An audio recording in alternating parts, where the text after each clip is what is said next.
Há tributação num divórcio? Apesar de os fatos geradores de impostos serem, em regra, acontecimentos da vida civil, o divórcio em si não atrai incidência de nenhum deles especificamente, mas as suas repercussões econômicas podem sim ensejar alguma tributação. Essa é uma dúvida bem recorrente, inclusive de alguns colegas que atuam na área de família. No vídeo de hoje vamos tratar de algumas questões importantes sobre a tributação que pode haver num processo de divórcio.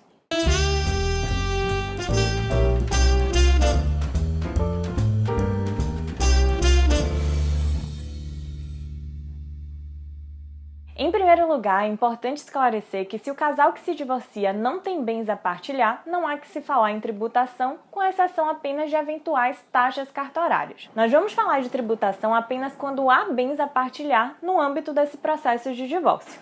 Antes de colocar a problemática, temos que esclarecer que há basicamente dois impostos incidentes sobre a transmissão de bens. O ITBI, também conhecido pela sigla ITIV, que é o imposto incidente sobre a transmissão intervivos a qualquer título por ato oneroso de bens imóveis por natureza ou acessão física e de direitos reais sobre imóveis, exceto os de garantia, bem como a cessão de direitos à sua aquisição, que é um imposto de competência dos municípios. E temos também o ITCMD, ou simplesmente ITD, que é um imposto incidente sobre a transmissão causa-mortes e doação de quaisquer bens ou direitos de competência dos estados e do Distrito Federal. A repercussão econômica do divórcio depende, é claro, do regime de bens do casamento. A gente vai utilizar aqui para sanar nossas dúvidas a regra geral, que é o regime da comunhão parcial de bens. De acordo com o artigo 1658 do Código Civil, no regime da comunhão parcial, comunicam-se os bens que sobrevierem ao casal, na constância do casamento, com as exceções dos artigos seguintes. Para facilitar, vamos imaginar um casal que não tinha bens antes do casamento. Todos os bens sobrevieram ao casamento, foram adquiridos na constância da relação. Por ocasião do divórcio, se eles dividem os bens igualmente entre ambos, cada um fica com 50% daqueles bens, não há que se falar em tributação porque não há transmissão de bens. Quando os bens são adquiridos na constância do casamento, eles já estão divididos igualmente entre os cônjuges, ainda que o registro de propriedade eventualmente esteja em nome de apenas um deles. Cada um tem direito a 50%. E se por ocasião do divórcio a divisão for exata, não há que se falar em transmissão de bens, ainda que tenha que haver alguma mudança de registro.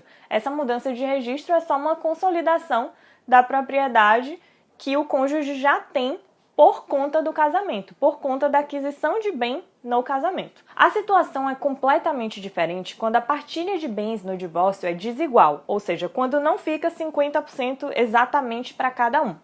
Uma situação muito comum é aquela em que o casal tem apenas um imóvel que foi adquirido na constância do casamento. Nesse caso, o imóvel pertence a ambos os cônjuges. 50% do imóvel pertence a cada um. A propriedade é 50% de um, 50% de outro. Por ocasião do divórcio, um dos cônjuges quer ficar com o imóvel para si e, para isso, ele paga o valor pertencente ao seu cônjuge com seus bens pessoais, ou seja, ele adquire a parte do outro cônjuge. Um dos cônjuges fica com o dinheiro e o outro vai ficar com o imóvel. Nesse caso, estará configurada uma transmissão onerosa de bens imóveis a ensejar a incidência do ITBI. Isso porque o cônjuge pagou com seus bens pessoais, ou seja, aqueles que não estavam na meação, o valor do imóvel que pertencia ao seu cônjuge. Nesse caso, é como se fosse uma compra e venda de parte do imóvel, dos 50% que pertencia ao outro cônjuge. É claro que o imposto, nesse caso, só vai incidir sobre os 50% que foi transmitido. Os 50% que já eram do adquirente não ensejará a incidência do ITBI. Agora imaginemos que nesta mesma situação, um dos cônjuges simplesmente não queira qualquer bem, qualquer patrimônio por ocasião do divórcio. Ele simplesmente abre mão de toda a sua parte do patrimônio e deixa tudo para o seu cônjuge. Neste caso, haverá incidência do ITCMD, porque estará configurada uma doação. É uma transmissão de bens não onerosa. Os 50% pertencem ao cônjuge por determinação legal. Ele adquiriu os bens na constância do casamento no regime de comunhão parcial de bens. Então, ele tem o direito, por lei, aos 50%.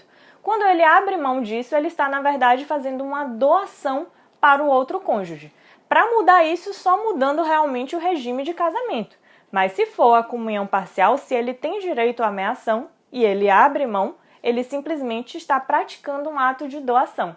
E sobre isso também ensejará um imposto, que é o Imposto de Transmissão Causa-Mortes, o ITCMD, que será pago ao Estado. Da mesma forma, o imposto incidirá apenas sobre os 50% do qual ele está abrindo mão. Aquilo que já pertencia ao outro cônjuge não terá nenhuma tributação, não ensejará nenhuma tributação. Podemos resumir da seguinte forma: no divórcio, quando a partilha desigual de bens, ou seja, quando um dos cônjuges fica com mais patrimônio do que aquele que teria direito por ocasião da sua meação, haverá tributação nas seguintes situações. Se o cônjuge que ficou com a maior parte não pagou ou compensou o outro cônjuge por esse acréscimo à sua meação, haverá incidência do ITCMD porque estará configurada uma doação. Se a partilha for desigual em relação a bens imóveis ou a direitos reais sobre bens imóveis e aquele que ficou com parte maior do que a sua meação pagou ou compensou o outro cônjuge por esse acréscimo, estará configurada uma transmissão onerosa de bem imóvel ou de direito real sobre bem imóvel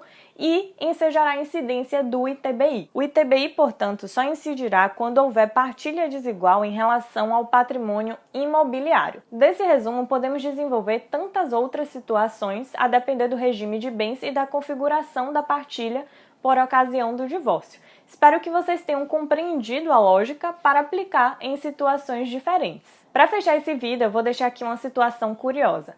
Há casais que, para não ter problemas em relação à partilha, preferem colocar todo o patrimônio em nome dos filhos, e aí isso não ensejará problema em caso de divórcio, de óbito de um ou de ambos, mas reservam o usufruto dos bens imóveis para ambos. Mesmo neste caso, por ocasião do divórcio, se um dos cônjuges resolve consolidar o usufruto só para si, retribuindo ao outro algum valor pela parte do seu usufruto do qual ele está abrindo mão, neste caso também incidirá o ITBI, apesar de a propriedade não ser dos cônjuges, ser dos filhos.